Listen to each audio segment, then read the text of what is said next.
Bismillahirrahmanirrahim. Assalamu alaikum. How are you guys? Today I was gonna talk about exams. I am actually going to appear for my final FRCA exam, and I'm revising for that these days. So I thought, why not make a video to guide you how to prepare for and plan your exams, because that is something we immigrants probably don't do very well. So I'm going to take you stepwise in exam planning, some bits of preparation. We will do a video later talking about how to prepare for different types of exams, so for medical, surgical exams, which I'm probably not the most experienced person to discuss, but I will make sure that I get some more experienced people from the field to come and talk to you. First thing that you need to do is select your specialty. And obviously all of you are thinking, no shit Sherlock, and that is correct. A lot of us will know what specialty we want to go to, and choice of specialty depends on a lot of factors: work-life balance, the amount of payments you're gonna get after you become a consultant, and different type of glamorous programs that you see on TV. But it is very important that you know exactly what specialty you want to end up in before you start doing exams.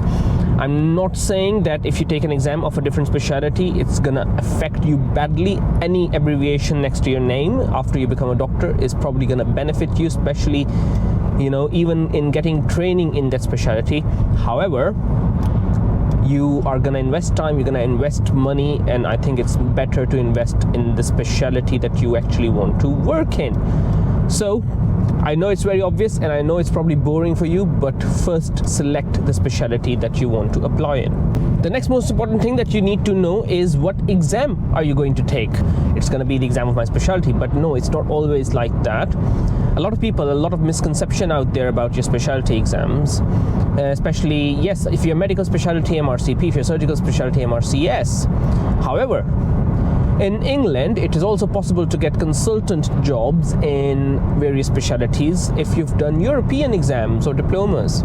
So that is very important for you to know if that could be a part of your plan to become a consultant. If you're going to enter a training program in UK, you definitely are going to need the respective Royal College exams. If you're going to be in the alternate pathway, then you probably can do without Royal College exams, and there are other exams available in different specialties. Not just that, but also it's really important to know what other exams are available to be done in your specialty. Why? Because once you've done your basic qualification exams, your basic diploma, for example, your MRCP, MRCS, FRCA, FICM, whatever, then you might want to add more competencies to your name. So there are other exams available. So for example, I'm going to give you my own example. I'm an aesthetics ICU, so I'm going to do FRCA, I'm going to do FICM exam. But there are other exams as well. So I can do EDIC, which is European Diploma of Intensive Care. I can do other diplomas, for example, echocardiography diploma, thoracic echo diplomas, which are available for me to do. I can do the European Diploma of Regional Anesthesia. Different types of anesthetic diplomas available from there onwards, which might help me in getting a job in my field of interest. So now you've got a specialty, you know which exam you're taking. The next thing you need to know is how to plan your exam, the timing of your exam, and there are a number of factors which will affect it. Keep that all in mind. The reason a number of people fail is because they do not plan ahead. Make up a timeline, not of months, not of weeks, but of years.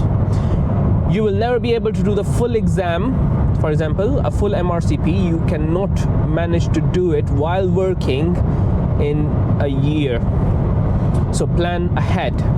You probably will be able to if you have no social life, if you've got no personal life, and you have no commitments whatsoever.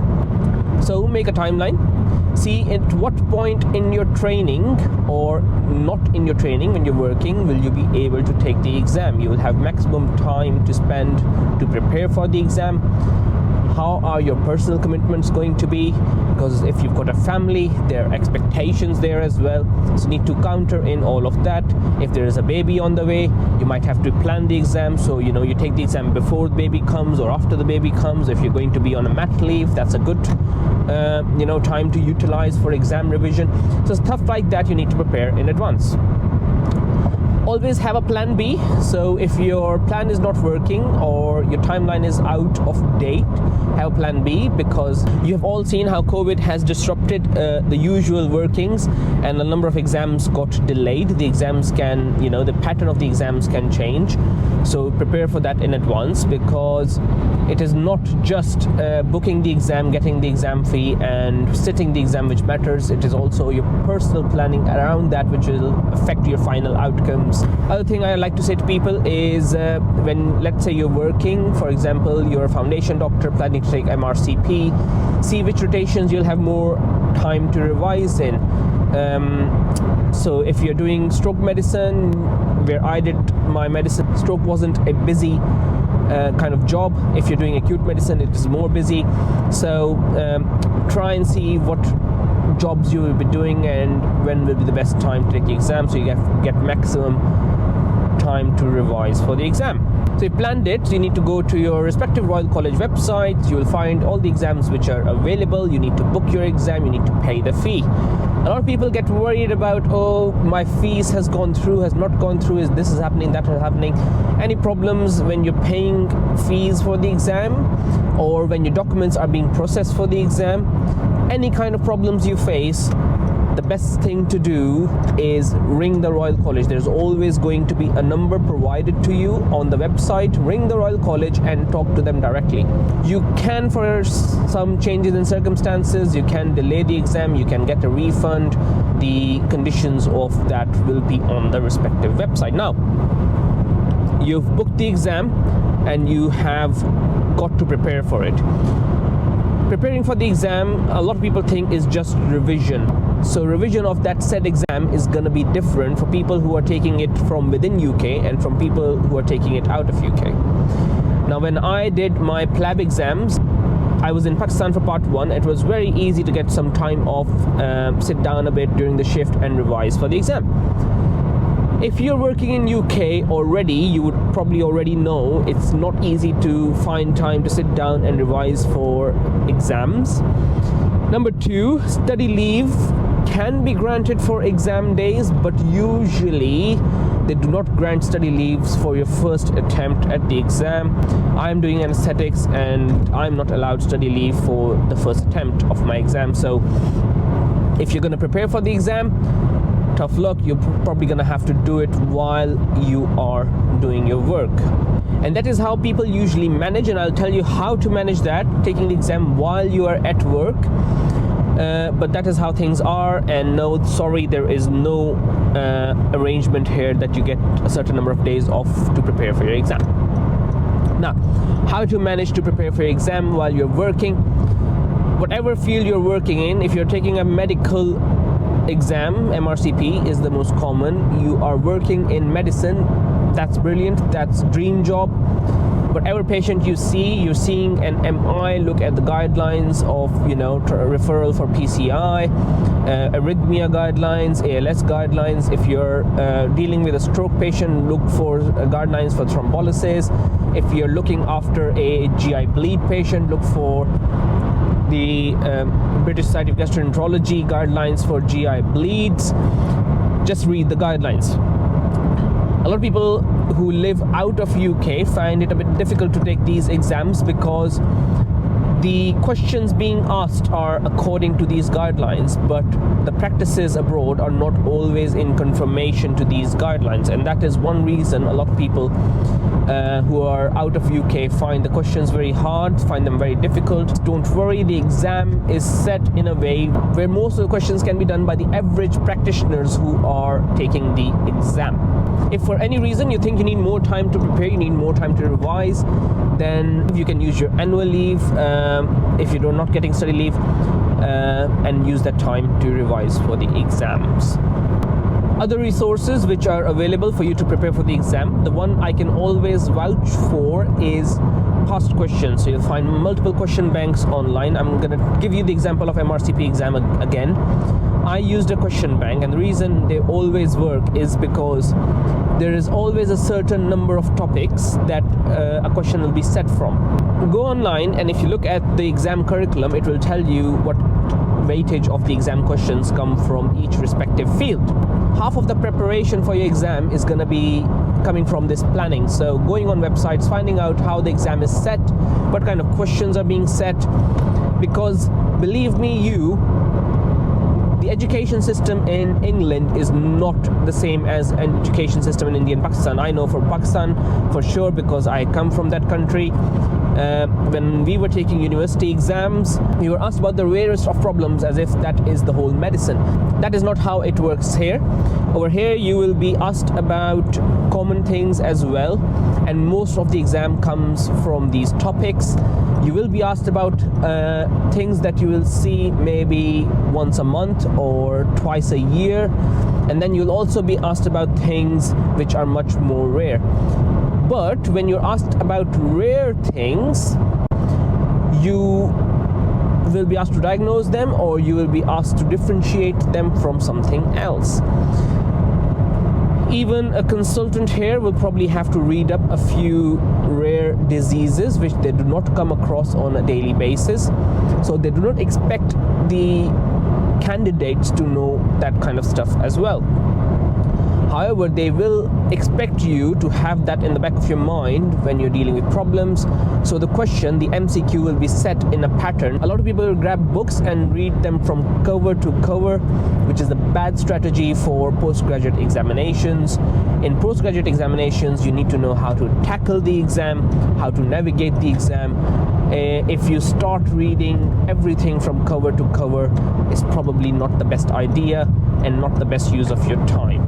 When you're reading past questions, number one, the question bank is limited. All examinations use the same questions repeatedly. They will probably change the leading statement. They might change the options in the MCQ, but the question overall cannot change too much. Number one. Number two, once you go through a question bank, I went through an online question bank. It would tell me what the average cohort score is. It will also tell me what my score is. It gives you a good comparison if you're ready to take the exam yet or not. Number three, it gives you an explanation of why options are wrong or right, and just reading through those explanations gives you plenty of opportunity, and that is why I'm a big supporter of online question banks. I think everyone should have them. Go for the updated ones. Maybe you have to spend some money on that. Do not go for the outdated ones because they keep updating it. Do not always rely on all the answers on these question banks, because not all of them are correct all of the times. It is not necessary that the exam's correct answer is going to be the same as the question bank's correct answer, but that is very rare, but it can happen. So we've talked about question banks, we've talked about preparing for the exam. While at work, read guidelines. We've talked about some textbooks which you can keep for reference, but I wouldn't just stick to them. Very important are e-learning and courses and modules. So people who live in UK, who are working in UK, can get access to e-learning for healthcare, which is just Google it, e-learning for healthcare, ELFH, which is basically the NHS domain for all kind of education material. Go to your speciality of choice, do the questions, do the modules, and it has a broad depth of knowledge about each topic, covers all the latest guidelines, and they keep modifying it as the guideline changes. So it's a very good, very innovative, and very up-to-date resource. Other things, for example, BMJ education. So if you are a member of British Medical Association, BMA, their journal BMJ has a education material which you can access. Doctors.org.uk is a website that you will all be familiar with. You may have email accounts there. You can make an email account there if you've got a GMC number. They've also got a very good resource in the shape of e-learning, modules and teaching. So we were number 4. Number 5 is podcasts. So right now I'm driving to work, and obviously I have to keep my eyes on the road. I cannot read books. I can probably revise in my head, which is not the best way. And if you're not very close to the exam, it is not ideal to start revising. I'll get to that in a bit. So what I have is podcasts, and podcasts are available for all the different specialties: medicine, surgery, anesthesia. I'm listening to doctor podcast on a regular basis last 3 years. Not just I was taking the exam for 3 years, just interesting. It's related to my field and need to be up to date to it anyways. So you can go on YouTube and turn on a video. Don't watch video while you're driving. It's not recommended, and it's actually illegal. But you can put your phone over here, the video keeps playing in the car and you're listening to it, so that is your revision going on. You can do that with the podcast as well, so that's another important resource that I needed to tell you about. So a lot of people who you are working with would have taken the same exams.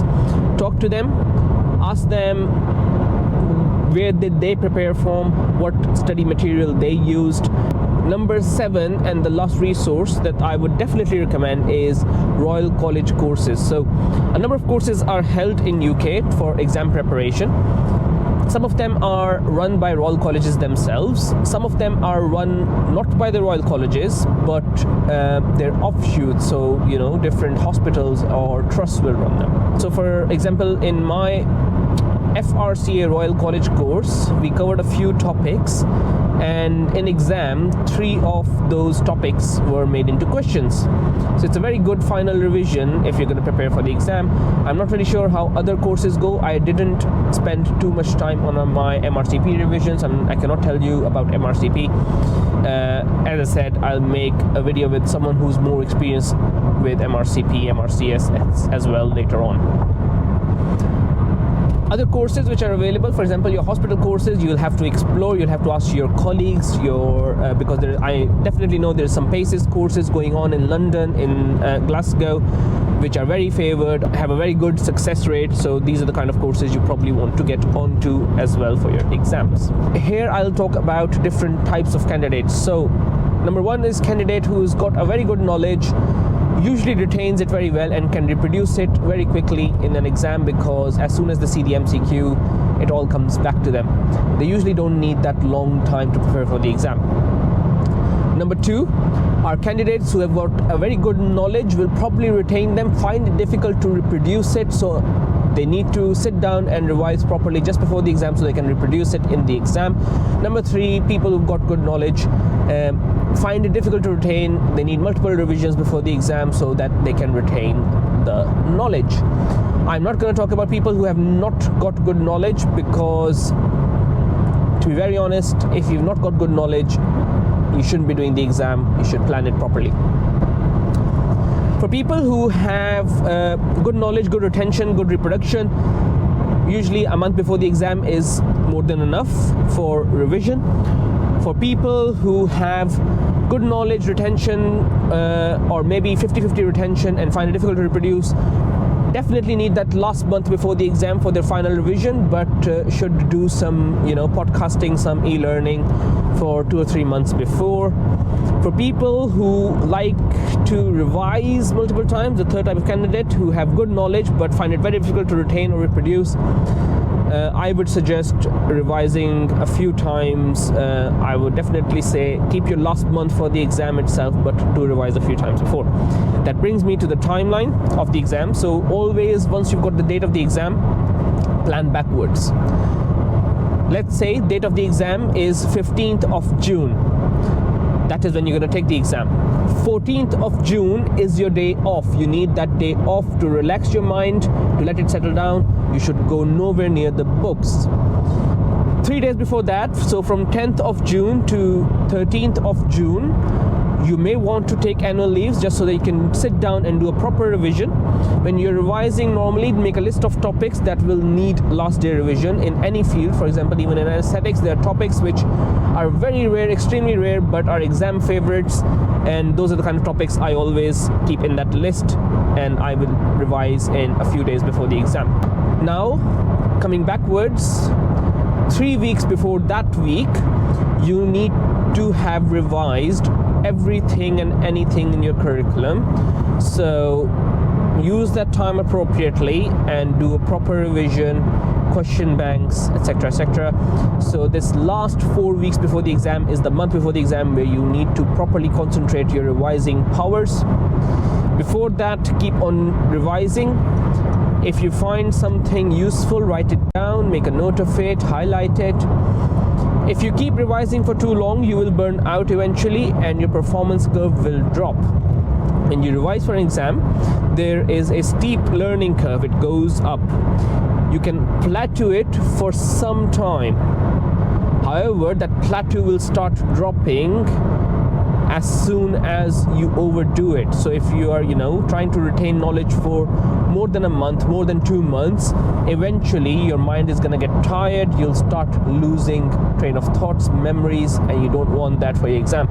So, in brief, a month before the exam, you need to revise properly. A week before the exams, rare topics, final bullets, things you find it difficult to remember are, that's when you revise those. And then anything before a month before the exam is entirely up to you. Exam day is a very important topic. A lot of people just forget about it. A lot of people think we will drive down on the exam day and it's all gonna go well. Then you take off from your home. There is a blockage on the motorway. You reach the said city. So for example, for me it was Birmingham. There's a blockage in the city center or near the city center, or you have to go near airport, and there was a delayed flight or multiple delayed flights, and it's all wild chaos and roadblocks. You're stuck in traffic, you're thinking, oh, I'm gonna lose it. You panic, and in your panic you start making mistakes, and you make you try and overspeed, you get flashed by a camera, you might God forbid run into an accident. All of that will make you more stressed, and you don't want that on the exam day. I always suggest go to the said city where the exam is taking place a day before the exam and rent a hotel room, spend a night there. You get a chance to chill out, relax. You're not worried about getting to the exam center that day. Always check and recheck. You get the confirmation emails before the exam where the venue is.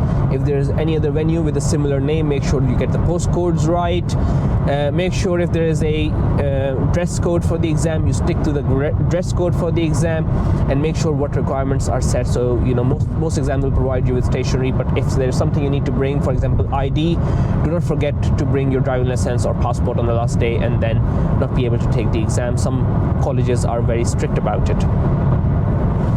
I always have a small breakfast before the exam and always keep some snacks with you, because if you're hungry, you're not going to be able to concentrate, and that is not great.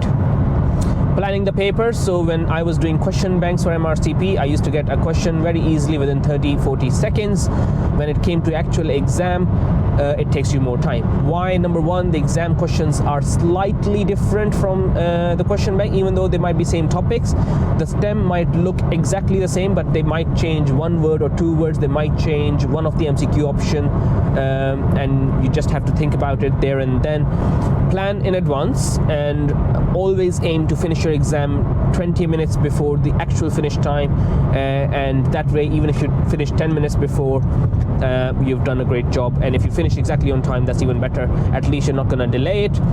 Always keep some time for comfort breaks. So if you have to go to toilet, use men's room in between your exam. Keep some time for that. Keep a bottle of water with you so that you can have a sip of water every now and again, because you don't want to be dehydrated in an exam room. It's going to interfere with your concentration. Have a clock nearby. Keep looking at the clock. Always divide the total number of questions. So for example, if you're going to have to answer 200 questions in 3 hours, which is 180 minutes, my target would be every hour I need to do 80 questions. If I do 80 questions per hour, I'll be done with 160 questions in 2 hours, which then leaves me more time at the end to finish, proofread, and make sure everything is all right. However, if you do 70 questions per hour, you're going to have to cram in those last 10 questions by the end of your exam. Not a great thing to do. So always plan ahead, divide your time, and make checkpoints through the exam so you can look at the time and see what pace you're going in. Do you need to speed up a bit? Do you need to slow down? In any exam you'll have questions you definitely know for sure the answer is straightforward. Do them very quickly. There'll be questions where you are confused between one or two options.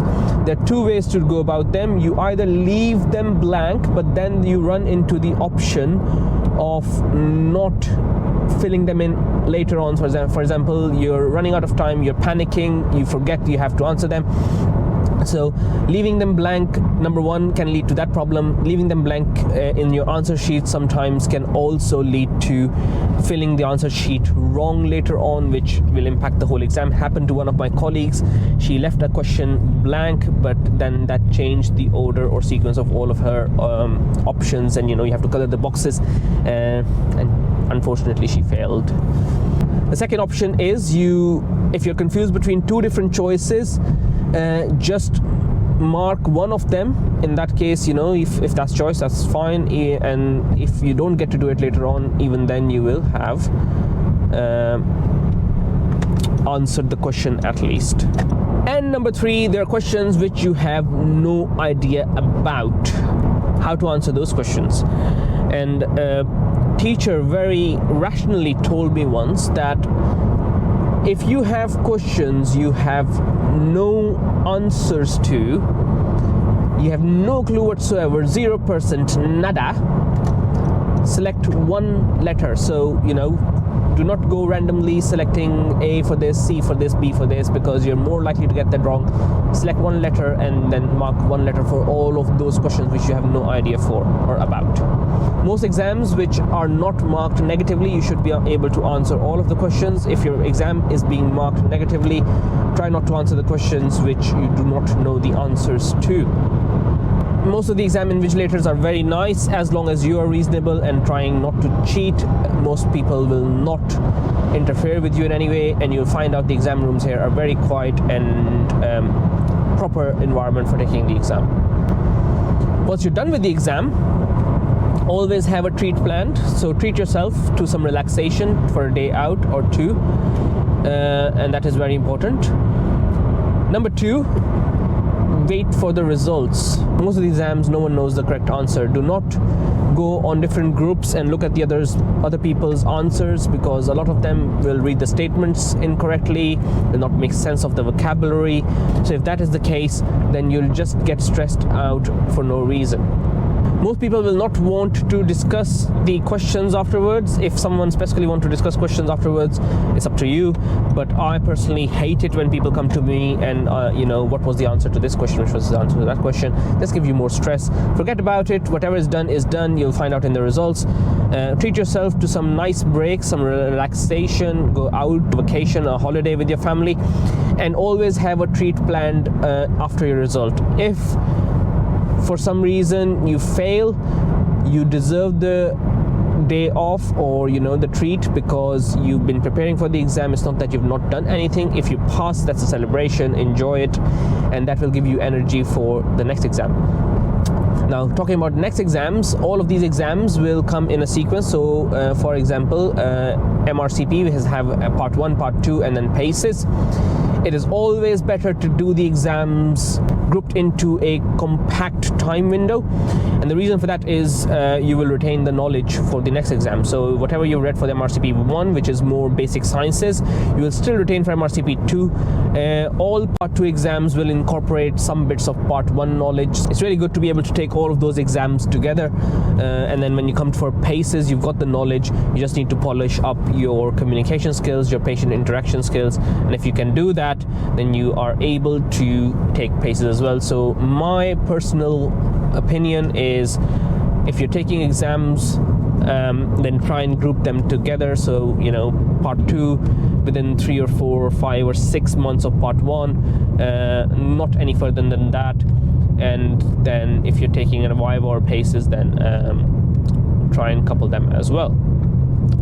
Always keep in mind that if you're in training, you need to finish your exams at a certain point of your training. If you're not training, the exams will change your competency, your level of experience. There are certain exams you cannot expect to be a registrar before, and there are certain exams you cannot expect to be a consultant before. So this was all I was going to talk about, exam planning and exam preparation. It's been a very long video, but I'm sure a lot of you would find bits useful here and there. If you did find it useful, give us a like, subscribe to the channel, and leave a comment below which exams you want me to cover in future. If you didn't like it, please tell me in comments how I can improve it. I know it's a long video, but it is for the better. Take care of yourselves. I will see you again very soon. Allah Hafiz.